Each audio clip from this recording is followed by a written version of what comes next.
I'm Rachel from Cap and Cork, and I'm stepping up to the bar again today with Brian from Covington Plaza. And Brian, you're gonna help us drink outside of the box. Yep. But what is our subject matter? Well, if you can't tell from the decor and the attire today, we're going tiki. Tiki. Tiki is one of those fantastic like spice rack drinks. Okay. It's, most cocktails that you think of these days, 3, 4, and 5 ingredients. Right. 5 is a lot. It is a lot.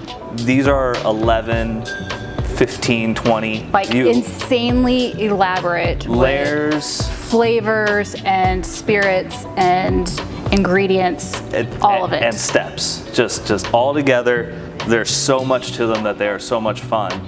I'm actually gonna cheat today because there's so many steps and everything that I'm taking 2 of the recipes right out of a book. Fair enough.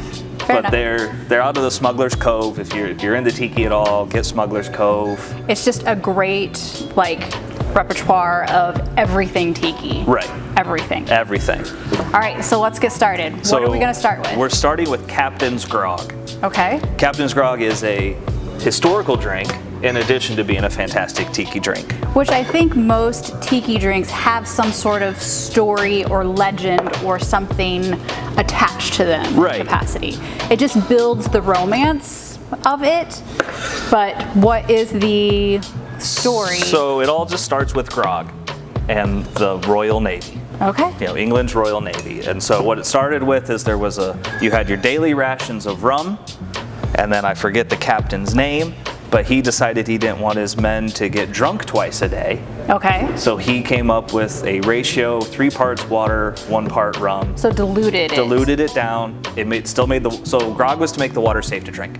Okay. The rum killed what was bad in the water. So as you did that, so it served a purpose. It served a purpose, but it wasn't palatable. I mean, let's think watered down rum. Not even. So what the sailors would do is they were allowed to trade in some of their salt rations for sugar and lime. Other ingredients. And as that worked out, that tasted pretty good.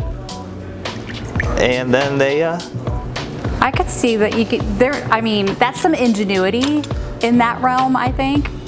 Right, and then what was important is all of the grog was mixed on deck in front of everybody. Okay. So that there wasn't a mutiny.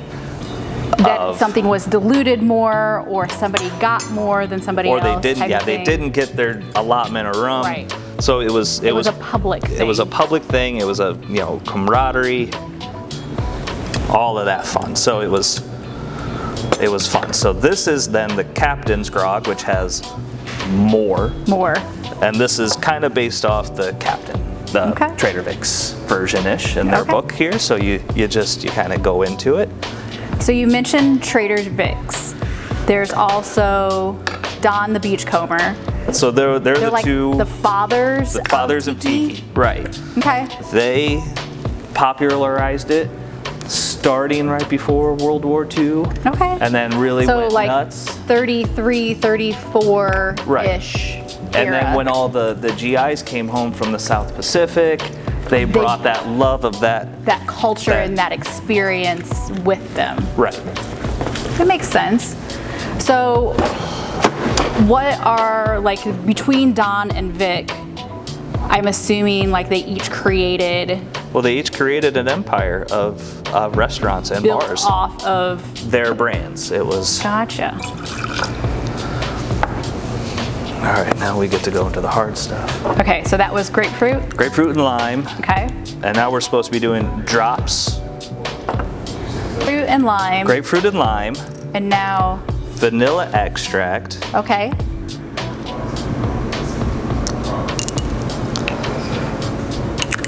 So I could definitely see what, this era, the escapism, number one, with everything tropical. Right. If I went to Hawaii, I would definitely want to bring something back. We had a lot of guys in Guam. We had a lot of guys that made it to South Japan. They were all Vietnam. So tons. Everywhere on the Pacific Rim, and at the same time, the Caribbean was still really big. People could still go to Cuba. Fair enough. So combining those two things together, That's a force, like yeah, a it took- cultural force that's going to took make a shift. everybody by storm. Now what is Now we're this? doing maple syrup because we just Okay. you need a little bit of extra sweetness. And by a little bit, I mean an ounce. That's a little bit. It's 2 drinks. Fair enough. All right, so now we have all the things, All the extras. extras, except for 2 ounces of club soda. Okay. So I know we're making a tiki style drink. Does tiki itself have a formula? Most of our other conversations have been around like a formulaic cocktail. Right. But- And no, not really. It covered all flavor profiles. It covered almost all alcohols. It was more of the place you were at, the time you were living in, State of mind what and the food was, and how you brought Okay. it all together. It was a full-on lifestyle drinking at that. so this could that be time. something if we want to transport it to current day. There is, I would say, a tiki resurgence in a way for the last, 5, Correct. 10 years. Yeah. Could this translate to a home mixologist? Of course, and then even more so if you're following recipes for this one, and then as much fun as they are, then you can come up with your new ones. Build it off. So start with something written and Right. build it off to something creative. And also a lot of these are really great punches. Okay. They batch out so they're really perfect well. for parties and gatherings. Right, and who doesn't love a tiki party? So what did we just put in? We just did falernum, which is ginger lime almond liqueur, Okay. dry curacao, which is orange. Orange. And so now we're getting into, the fun part. Delicious, wonderful flavors. Right, so it's very citrusy, it's very forward, and this is just a mix before there's anything else added to it. Oh, There's wow. a lot going on. Just right into it. But it's And already then- smells delicious, so. So this is where the fun really starts. Okay. So you have a black rum, which is full molasses, Okay. dark, rich flavors. What classifies it as black? Is it Black is blackstrap, Okay. molasses is Is the fermenting incorporated, part. okay. So it's the raw sugar's all gone. All that's left is molasses. Very molasses, And so okay. it's all nothing but flavor for that Okay. one. And then using what was a traditional Cuban at the time, now it's Puerto Rican, use Bacardi. So I need 1.5. So you'll get more of the darker, earthier notes of that one. Okay. And then we're going with a 5-year plantation from Barbados. Nice. Really clean, much sweeter, but delicious. Plantation's one of my favorite ones for all cocktails. If you just want to have one rum, I always recommend a plantation. They make so many different varieties. And it has a beautiful presentation, I'll say too. I mean, it's a lot of fun. And then we're doing Florida Cana 7 years, so we're getting a little bit more age, Okay. still a little bit more sweetness, but it is also more well-rounded. It doesn't have a little bit of a sharp flavor to it. And these are all equal portions, 3/4 of an ounce for one drink, so 1.5 ounces. And I could see where, like, this is the cocktail itself is really filling out, Right. even with all of the different citrus and other extras. Like, you're building a well-rounded and well-balanced cocktail. Yeah, with a it. lot of fun. Yeah. And then we're getting out our favorite ice toy, The Lewis bag. We're gonna throw 4 or 5 nice cubes into there. And I will say, this is a fun presentation that if you are choosing to do this at home, Right. go the extra mile, get the Lewis bag, Have fun with make a it. whole thing of it. Yeah. Just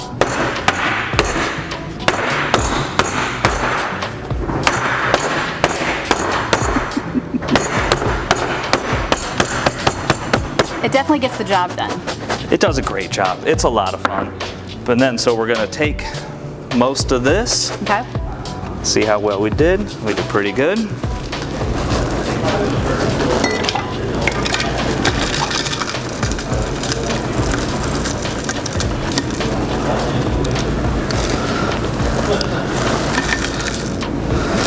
And a lot of the reason that you do the smaller ice, especially on one like this, with this much alcohol into it, you want to dilute it down. Okay. I could see that. I mean, otherwise it would be so saturated with flavor, like you wouldn't be able to Right. distinguish any one thing. And then you give it a really good shake. Okay. Want me to time you? So it's already frosted up, Oh, so you don't have to do it that perfect. long.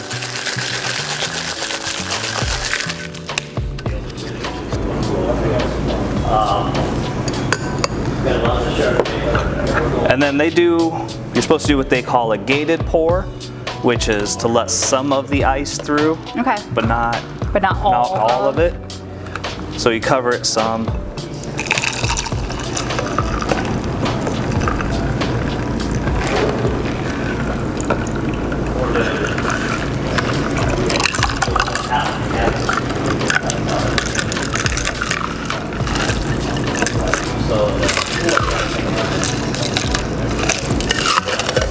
That's interesting. I view this as almost as a tropical color too. Like it reminds me of like sandy beaches. It has all of those. Yeah. And then you take a little bit of weak looking mint, It gets the job done. wake it up,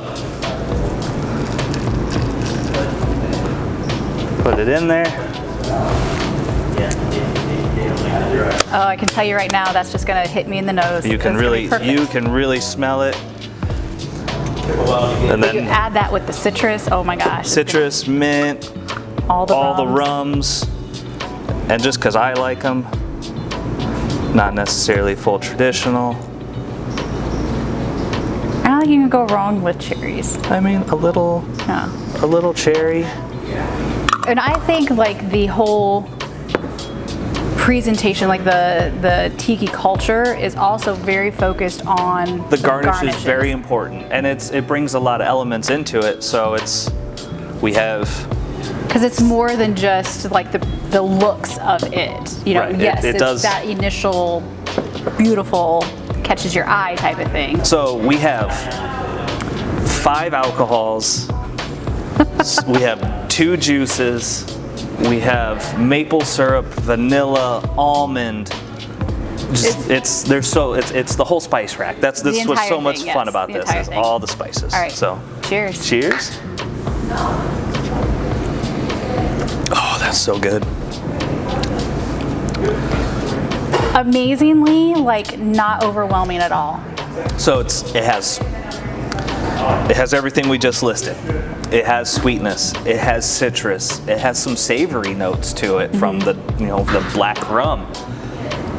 They're well balanced. Yeah. They're great outside. I mean, if you were outside drinking, and this is kind of what you want. I'd want this by the pool. You smell the mint. It hits you as you're drinking. Oh my gosh, this is delicious. So good. I was reading a little bit on like the tiki culture and the tiki movement and everything, and they were talking about how it all being founded in California, Right. and Hollywood had that persona. But if tiki as a culture was Hollywood, then the drinks were the actors, Right. 'Cause and that's why they the were food- so focused on. the food was less important for Yeah. tiki culture. The focus was on the presentation of the drinks, And the decor the of where decor, you were. everything. It just all fed into it. Yes. So I think this would be a really fun one to kind of do at home as a gathering, whatever it may be. You definitely can't go wrong with the cocktails. Can't go wrong with that at all. So I will say this, even though there were There's a lot of steps and a lot of ingredients. A lot of ingredients. It's not still difficult. very simple. Right. Yeah. We're talking the most complex thing might be crushing of the ice. Right. And you don't have to have a Lewis bag. Your fridge probably has a crush feature on it. There you go. And we're all for making it easy. Yeah. It's all good. It's just fun to use a Lewis bag. All right, Brian. This one is setting the bar pretty darn high for tiki. Yes. Where do we go to next? So next, we're elevating the presentation Okay. and the flavor profiles. So we're focusing on some of the key elements of tiki Right. when it comes to that. And this one's a shareable. Even better. I Even think better. that's something that the culture embraced in itself, and Yeah. we're ready to do it again. We're going to do it. All right.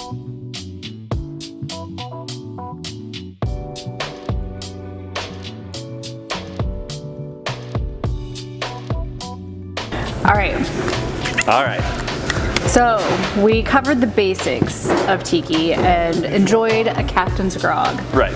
The old historic. Wonderful little story to go with it as well. Right. What's the next step into immersing ourselves into tiki culture? I mean, it's one of the ones that you have to do. Have to. Have to. Okay. You cannot do tiki if you don't do a scorpion bowl. Scorpion bowl. Scorpion bowl. This is called a scorpion bowl. It's not scorpion, Brian. I know, but it's called a scorpion bowl. Okay. So this one has a volcano in the middle. You put the drink around it and you share it. Okay. It's a huge drink. You have fun So I could see like friends and family gathered around a table, sharing. sharing a cocktail, enjoying food, all of the things. Yeah, just having a lot of fun with. Well, and how can you not have fun with a wonderful like presentation Well, like this? this one is a Trader Vic original. Okay. This is a riff on it from the right from the book. Okay. But it's Trader Vic, Scorpion Bowl. It has weird alcohols in it that you wouldn't think go together. It has syrups that you've got to make that Might be a little complex. you can buy. You So can buy? Okay. I recommend buying. We made. That Brian will never. I do probably again. won't. I won't make it again. So you get into it. It's juices, kind of like last time. It's lime and orange this Okay. time. It's brandy. We went with Pierre Ferrand Okay. cognac, So London that's Dry a little- gin. Oh. Branching out Yep. with the spirits here. Okay. It's a light aged rum. So we're gonna stick with that 5-year Barbados again. Fair enough. It's Demerara syrup, which is just a dark sugar. Okay. It's orgeat, orzat, orgeat. Whichever way you want to However you pronounce want to say it. Yeah. It's almond syrup. Okay. And then, just because you need some, 69% rum. Rum. Because I feel like that's required in a tiki you kind of drink. got to have some high proof rum. So we're just going to get in to start mixing. So do you mix this all in one thing and pour it into the scorpion bowl? What's the story behind the scorpion bowl? Do we even know? I don't know. And it's Okay. not really stated super well. I think part of it is the mystery and mystique that they build with some of the names. Well, you got to remember a lot of this was also when this style of drinks all became popular, it was before world travel was a thing. Okay. When you went on vacation from Indiana, you went to Kentucky. You went one state away or 3 counties away. Right. And So not- the vacation time slowly started to evolve as airfare became more of a common thing in the 50s. so people could get They further. could go, so they could go and actually, you could get to California, you could get to Hawaii, you could get to Tahiti, until Fiji. then- Until then, the You're- first iteration of tiki, that was your escape Fair enough. from everyday life. So naming things dangerous and exotic and wild and crazy stuff just transported you to another degree. Correct. All right. Lime juice? Lime juice, 2 ounces. So you're making one huge drink. So it sounds like the proportions Sounds are, like a lot, but it's for 3, 4, however many Multiple people. you want to get into it. You're sharing a experience together. So with the scorpion bowl, is that part of the tiki culture, like the glassware or the mugs and that type of thing? Is that 100%. okay? It is that thing. It's, Just you know- one more layer of aesthetics. I mean, and it's for some of the restaurants, at Trader Vic's, at Don's, you could buy Beachcomber. the glassware. That was probably another point of sale. Right. So they made Okay. it intentionally to have those. And it's like aesthetics that- taking a little piece of that experience with you. Right. And you gotta, like we said, you wanted to then take it home. You shared it with the friends and family because as the tiki culture started to go away is when the home bartender really started to flourish. To rise. Okay. So it was unfortunate that that's how it all worked out. Tiki kind of died, home bartending Right. kind of went in, and then the two ingredient cocktail kind of took over after that. Because you had to make it quick and easy. You couldn't make it Yeah. 32 You know, ingredients. both people in the household started working. You know, there wasn't time for There's lots of dynamics. that going on. went into the changing of American drinking culture in the 70s. But I could see where, like, the shift back to the nostalgia that is Tiki now Right. would be a fun movement. I think it's a lot of fun. I know there's a couple places here in town that do Tiki in the summer. There's places in New York that are really bringing it back all the big way, that are really embracing, the Because we even jokingly have said about creating like a road trip list of all of the great bars Right. across the U.S. And I'm sure it probably exists out there in some there's got to realm. be one somewhere. But just to venture out and experience some of these things is another form of escaping. All right, so this one is grapefruit, This is orange. orange. They're caracaras because I like the flavor Okay. of caracaras. And I got really lucky that was almost exactly 4 ounces. And voila, that's all it takes. And then we need 1.5 ounces of Demerara. So this is 2 cups white sugar, 1 cup Demerara, 2 cups water. Okay. And then you is this just- something that you have to make, or is this something you that want you the flavor of the Demerara instead of just a do- regular simple. to do it properly? Right. Okay. And since it is, so it's what was called a super. It's really thick. But I could see that paired with the citrus that you just dumped in there is gonna be awesome. Yeah. Oh wow. So 1.5 ounces of Demerara, and then 2 ounces of the Orgeat. All right, talk to me a little bit about the orgeat. Orgeat it's essentially almond syrup. You make almond milk at home.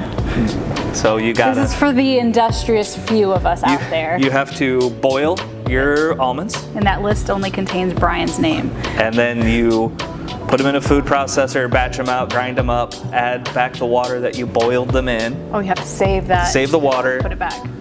and then you let that cool off because you did it hot, and then you take cheesecloth, And, And- strain everything. squeeze it all out, Oh. and then how much ever liquid you have left at the end Is is your almond milk, and then you take twice as much of that in white sugar. okay. And that becomes the syrup. That becomes a syrup, and then you add rose water and orange blossom water. Just a Does that little just bits. help balance out? some of It the brings out flavors? some Okay. nice exotic flavors. Or what's another option? Buy it off the shelf because we do have it, It's good to know. and it's too thick to come through the pour spout. That's when you know it's good stuff. And you need 2 ounces.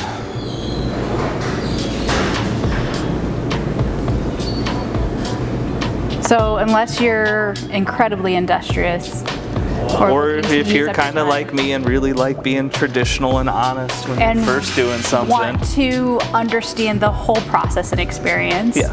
Or buy it off the shelf. buy it off the shelf. Buy it off the Come shelf. see Brian. All right, then we need 2 ounces of the Pierre Ferrand 1840, which if you're into tiki cocktails at all, you know this is the one that you use. You always The use Pierre standard. Ferrand. Yep. 2 ounces. So I know with like Don the Beachcomber, he tended to be a little more secretive in his recipes and his correct. cocktails. He did not like sharing. But on the flip side, at Trader Vic's, like, didn't they even publish They put out a book right away. full on of like, here is all the things. This But is also at that point in time, you really couldn't get a lot of those ingredients unless you were willing to make. make them. So it would have been another commitment level. Right. Where it was always just easier to go and just get the And just drink enjoy. at Trader Vic's. I mean, I think Trader Vic's was up to 50, 80 locations in Tons the country, and of Don the locations. Beachcomber was 25, 30 across the country, so you weren't too Fair. far from getting to One or the other. one or the other. All right, so then you just added, I added London Dry, which is just Tanqueray gin, standard London Dry. okay. And then we have 4 more ounces of alcohol in our 5-year Barbados from Plantation. And just remember, this cocktail is for a group of However many are gonna join. several people. It's intended to fill an entire bowl, so of course that's gonna have a certain volume level. So you take all those together, and then you do just a back and forth, back and forth, Okay. back and forth, so it mixes up between your two. Because since the syrups are thick, as you can see them at Right. the bottom there, So you need them to You kind need of them. meld and integrate together.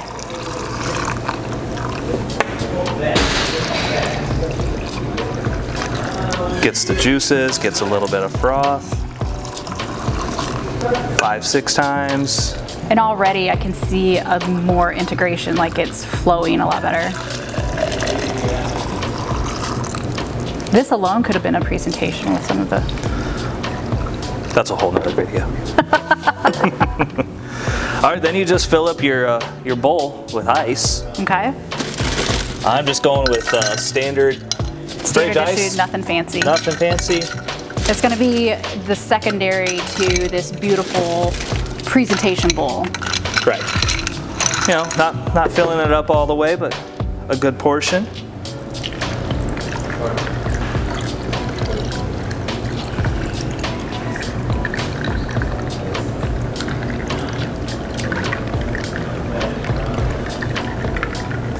And luckily for It's us, perfect. this is a 22-ounce bowl. And voila. So now, part of the next tiki is, you know, any alcohol over 40% will catch fire. That's a good tidbit to know. But when it's 69%, it'll catch fire even more. It'll definitely catch fire. And I'm gonna make this a little bit safer. So is for that the myself. purpose of our little... The little volcano, Volcano in the middle? is to light on fire.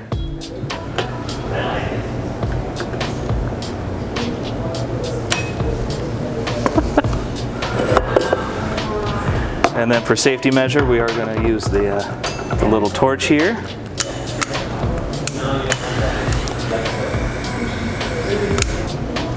And it's there we go. It's on fire. It's flaming. And to make it so we can see it just a little bit better. Take some nutmeg, grate it over, Nice. Get our sparks get some sparkles. even better. Now how do you put that out? You just let it burn. You just let it burn out. So was fire something that was typically integrated? I mean, when you think about the Pacific Rim, You can there's imagine. volcanoes, and Hawaii, different things. they put a volcano in the bowl. Plus it also plays into the presentation wow factor. Right, so tiki restaurants were usually darker. enough. You wanted that exotic feel to it. And by bringing this through a dark room on fire, everybody saw it. Everybody's gonna look, and what's the first thing that you're gonna order? I mean, it's the whole thing of I want Mexican that. restaurants and fajitas. The reason it comes out sizzling is it gets right into your system. Be like, I want that. What was that just went by that was on fire? And another thing that's a lot of fun is how you then drink this. It's not you're not gonna pass the bowl around. Right. You get crazy. We got crazy straws. So we got some standard issue crazy straws, or, I mean, next level it I don't know if I'm talented enough for that to one. drink and keep this in. I really don't know. I would probably like end up with Wearing Scorpion a lot bowl of it. all over yeah, my and face. since it's on fire, let's go standard crazy straw. Standard crazy straw. All right, I'm coming around.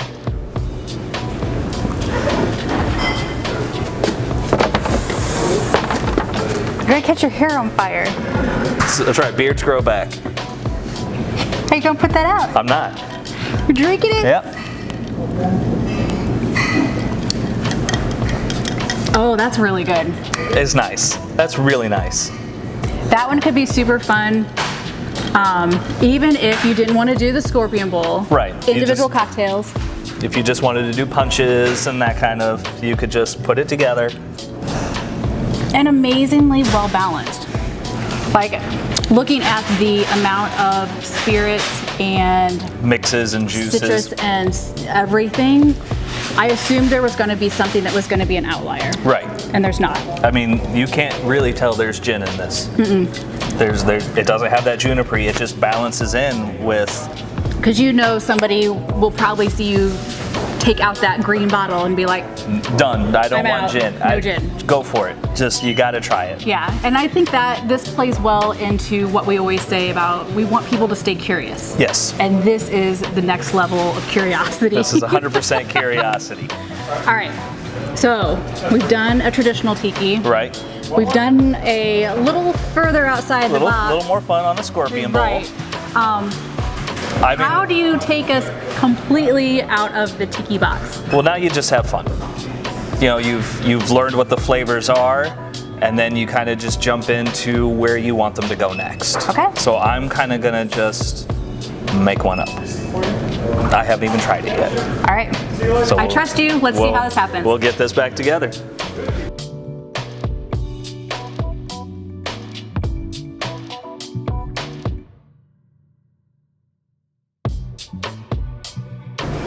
We've done Captain's Grog. Captain's Grog. Scorpion We've Bowl. conquered the Scorpion Bowl. And now I lack talent in naming things. It's not my forte.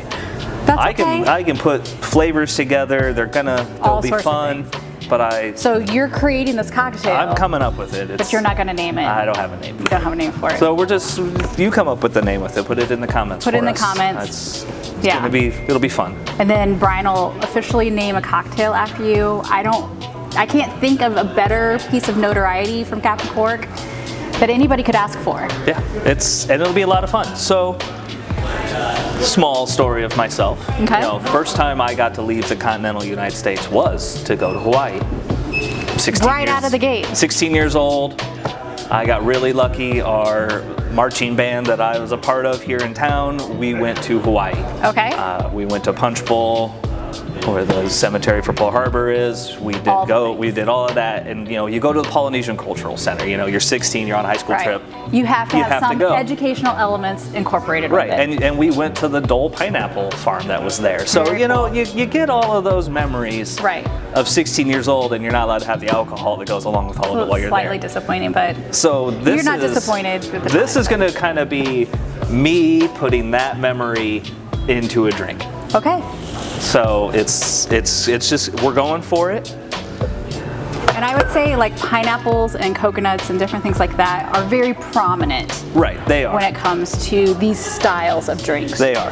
And I don't know if I've ever said this in any of the videos yet of when you're building a cocktail yourself, of which order you should be putting things into a cocktail. Okay. So when you're building your cocktails, you always start with your juices and syrups first. Because if you screw up, you didn't waste the expensive alcohol. Okay, so there is a philosophy. There is a behind it. philosophy that's a bartender trick, is you always do your juices and mixes first, because then if you do the portions wrong, you can just dump it out and you only And wasted start 10 all cents. over, and you didn't have to worry about all of these Right. things that are a little more high dollar. Right. Your boss will love you if you do things that Okay. way. So if you're a bartender watching, Brian's tip. Brian's tip, Yep, do that first. please. So we're gonna start off with lime.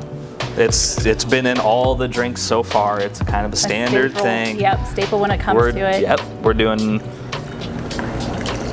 just about 1.5 ounces of lime juice. Like I said, I have not done this yet. But you say those things, but you've planned out and experienced these flavors. Right, I Before. know how they should play together. But I think that's part of it, is how many of our fans and followers out there might have some or all of these things sitting in their liquor cabinet. And don't know what to do with it. Bingo. So it's part of that experimenting and curiosity when it comes to how different spirits interact with the mixers and the syrups and the flavors they can go with. Correct. And then we're going with a 3/4 of an ounce Of your homemade, of the homemade orgeat. and if you know how to pronounce that properly, It's a French word. I asked our Frenchman who works here. He said one way. The internet says Says another. another. The bottle that we sell says a whole other. So the most important thing is to just simply enjoy it. Yeah. Come in and say, hey, do you got this stuff? And we're gonna know what you're We're gonna talking know. about. All right, so we've got lime juice and almond syrup. Almond syrup. Perfect. Perfect. I would say those are a good pairing. They are. So then this is kind of the fun outlier. Okay. One of the two. This is St. Elizabeth's Allspice Dram. So allspice is one of those Jamaican spices that is just so It's delicious. Complex. It has so many different lends- flavors and layers right. in it. And it's also very powerful. Okay. This liqueur is not a Use it sparingly. right. So that's why we're going with a bar spoon, which is a very small Even measure. small unit, as small as possible unit of measure. So just a bar spoon. Okay. And trust me, it will shine. And we talk about this one being pretty intense, but at the same time, it's wonderful. Right. Because it's so packed with the spices. Right. It's it's a lot of the reason Yeah. that we came to this part of the world. There we go. All right. So then we're going with the multiple rum theme, Okay. as was in the first one. Right. But this time we're going with Jamaican, Plantation Jamaican. Jamaican rums are known for having a banana funk to them. You say It's- funk. It's not. What is funk? So it's not banana flavored, Okay. but they all have a note of banana, but kind of that plantain, So banana. not what we would think as artificial banana. Right, think ripe banana, but almost overripe. What Okay. you would use to make banana bread around here. Okay. And it really is just, it's right there on the nose. Banana I funk. got it. It is. Okay. And that is I'll allow you to say banana funk. And that is indicative of Jamaican rums. Okay. So we're gonna go, and since I love that flavor, we're Gonna going go an ounce and a half Pretty good on that one. Nice. on that one. And then we're going Isle of Fiji, Plantation. Okay. Another fun one, unique flavors. Other side of the Pacific. So We're going- probably going to get different profiles with that as no, well. not a No banana. It's more clean, but it Okay. has a whole different, rum is one of those liquors that does get terroir. That Based the essence off of the land, region and the geography of where it comes from. comes from. So we're gonna just do over half an ounce of that. I will say, I love the presentation of these. So even though these are the same brand, they're from different regions. Correct. Okay. So Plantation's the overall company. Gotcha. They have Barbados 5-year. They have Jamaica, which doesn't look like it says Jamaica on it. It starts with an X, Xamaya, which Oh. is probably the more traditional Got spelling ya. of what Okay. Jamaica is. And then we have Isle of Fiji. They have pineapple Stegan's Fancy, which is what we're going with next. And then we already used the Overproof, and we're going to use that as well. So lots of different They representations. make a of white rum, which is called the 3-Star, which is just an amazing white rum, tons of flavor. So the Stegan's Fancy is like a roasted pineapple rum. I think you've had me sold already. I mean, and it's so delicious. We got to have a lot of it in there. We're just going right in there. And then, allspice from the dram and pineapple, I mean, they go perfect together. Perfect. The orgeat with the almond flavors in there. We're gonna give that a little stir, but we're gonna get some ice into this.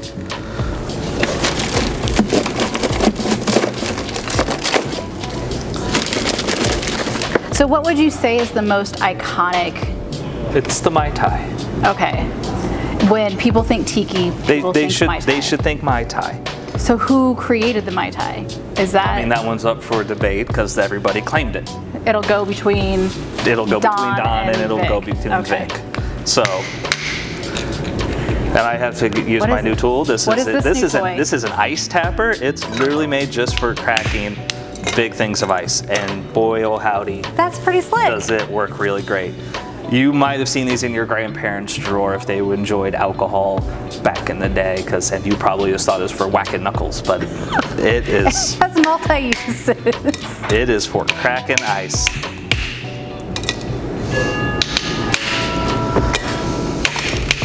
And I would say this lends itself again into part of the presentation factor that we talk about sometimes, and definitely is a part of tiki. Like, if I was an onlooker, I would want to. No, what is that bartender Right. doing? What are they doing? What is How do I that get thing? that? And what fun is that? And then shake. Shake her up.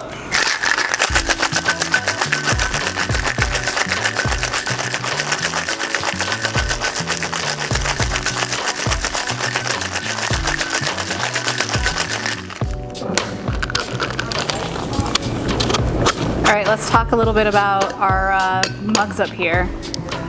We talked about it being part of the culture. So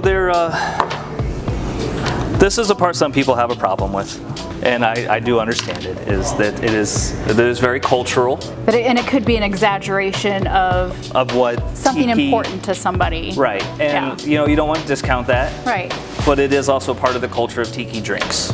Fair enough. You got the drinks in these mugs. That is, That's part it's of part the history of it. the whole thing. Yeah. So we're gonna. I can't properly pronounce the names, and I don't really want to try. Right. Because these have specific names. These are deities. They're deities in the culture. right. Okay. And you, So that would be another fun thing that you could add in an educational element if you wanted to, and dive into the deities and be a little more respectful of the individual. so then we're gonna go ahead and do just a little float Of the overproof, just right on top.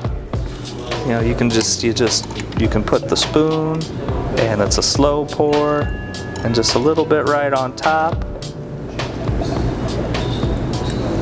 What's the functionality of doing like a float? Well, you get a lot more of that. Does that The hit nose, you first? right so away. Hits the nose when you're enjoying Right, when you're getting that, and then you Got also ya. get that fresh punch of high proof rum. right in there. Opens up all the senses. All of them, especially at 69%. That'll do it, yeah. So then, and also, usually you mix bitters into a drink. Okay. This one we're gonna Just sort put of it right on top. So the same feature of you get them right Okay. away. This is Bitterman's Elomaku Bitters, which is cinnamon, allspice, island spices. So all the things we've already brought playing in with everything that we've already put in it. brings them right together. Okay. And it's just a few drops. Nothing. So nothing significant. Just but couple, just again couple drops. enough to open up the senses. And it brings a lot of character to it. And Cool. these are just. Amazing. I mean, it's the islands. It smells almost of jerk chicken and Wow. rice, and you get all of those. Are there fun- other uses for bitters? Like I would You even can cook beyond with drinks. bitters. There are whole drinks based off bitters. Because if That's anybody hasn't picked this up yet, this is amazing. like it's just that's wow. a lot of fun. Dress it up with a little pineapple and pull And I out. think even like I was reading stuff and looking at some of the pictures and different things, and they were talking about the drink umbrellas and the flowers, and like I think Tiki's kind of launched that over the top garnish almost. I where- mean, you definitely you did it. You didn't go halfway. No, you went all the way.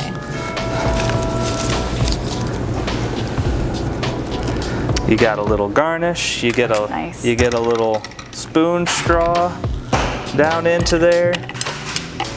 That one's got a big piece of ice. And then you enjoy. get in and you see how a pineapple mini rum concoction goes. So you haven't even tasted this. I have not. All right, out of the gate, here we go.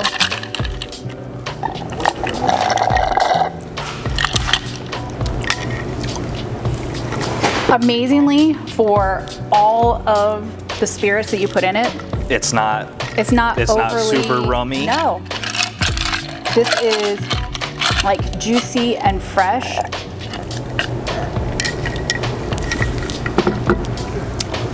It's spicy. Mm-hmm. It's a little sweet. It has some tartness. It's something with between the pineapple and the bitters and the spice of it. like plate and balance each other. Super fun. Pretty fun one. All right, so we are now taking submissions for Brian's no name nomad tiki drink. Yep. If you want to be placed in infamy and in history of Captain Cork drinking outside the box, submit your names. And maybe Brian will make you one. It's possible. Well, Brian, thank you as always for helping us explore a little more into another culture, another drink culture, as it may be. Exactly. Now is the perfect time for everybody with being on summer break. We're looking for those ice cold, those fresh citrus drinks, not only at the bars, but at home. Right. We have pretty much everything except for the grocery items here for you. Here for you. Come on in. Yep. All right. So we'll see where we drink next. See Who what knows? we come up with. Could end Could up be anywhere. fun. Yeah. All right. Cheers. Cheers.